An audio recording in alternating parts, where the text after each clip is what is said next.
नमस्कार दोस्तों, जय श्री कृष्ण। मैं आप सभी का फिर से स्वागत करती हूँ अपने चैनल पर, जिसका नाम है एस्ट्रो वर्ल्ड शानू।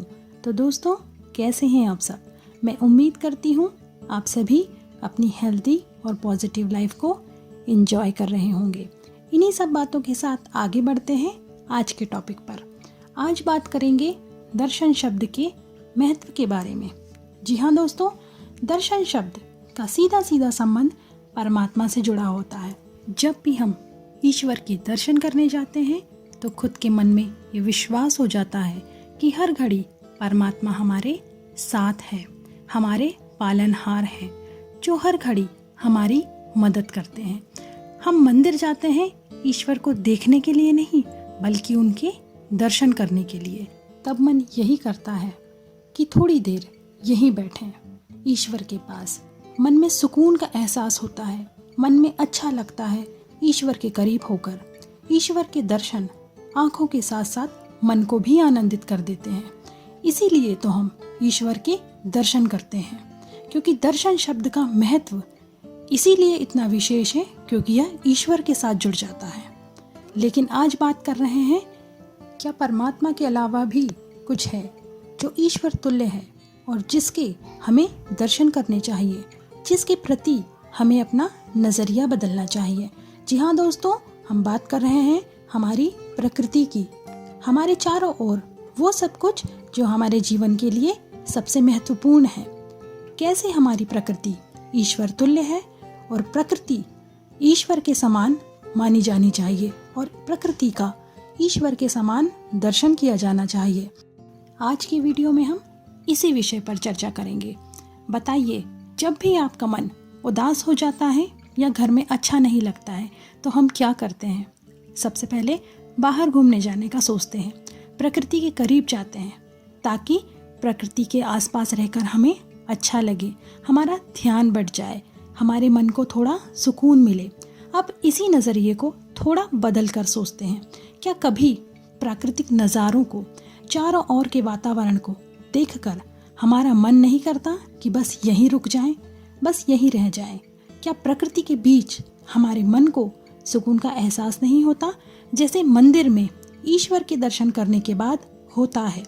क्या झरनों के पानी से, उनका संगीत सुनकर, बारिश की बूंदों में भीगकर आँखों और मन दोनों को आनंद महसूस नहीं होता? जैसे परमात्मा के दर्शन करने के बाद मन और आँखें दोनों आनंदित हो जाती हैं, क्या प्रकृति के बीच ठंडी हवाओं के एहसास ने कभी आपके मन में ये भाव उत्पन्न किए हैं कि आप इसी प्रकृति के बीच रहें, कभी यहाँ से वापस न लौटें? जैसे परमात्मा के दर्शन को जाते हैं तो वापस आने का मन नहीं करता। हमारा मन, आप बताइए, सबसे ज़्यादा कहाँ सुकून और आनंद पाता है? शायद प्रकृति के बीच और परमात्मा के करीब होकर। इसीलिए हमें ये मानना चाहिए कि हमारी प्रकृति भी ईश्वर के समान है और प्रकृति के भी दर्शन किए जाने चाहिए, क्योंकि हमारी प्रकृति दर्शन के योग्य है, निहारने के नहीं। क्योंकि जैसे परमात्मा ने हमारा पालन पोषण किया है, वैसे ही इसका थोड़ा सा क्रेडिट क्या इस प्रकृति को नहीं जाता? जैसे ईश्वर में विश्वास और आस्था होती है कि ईश्वर इनके आशीर्वाद से और इनकी कृपा से हम पर कभी कोई कष्ट नहीं आएगा, ऐसे ही हम ये सोचते हैं कि जब तक बारिश ना हो नदियाँ ना सूखें, क्योंकि यदि नदियाँ सूख गई तो हमारी प्यास कैसे बुझेगी? प्राकृतिक कृपा पाने के लिए हम ईश्वर को मनाते हैं कि हमारी प्रकृति संतुलित रहे। इतनी बड़ी भूमिका है मानव जीवन में प्रकृति की। यदि परमात्मा हमारा विश्वास है, हमारी आस्था है, तो प्रकृति हमारे जीवन का आधार है। क्या इसके बिना जीवन की कल्पना की जा सकती है? बिल्कुल नहीं।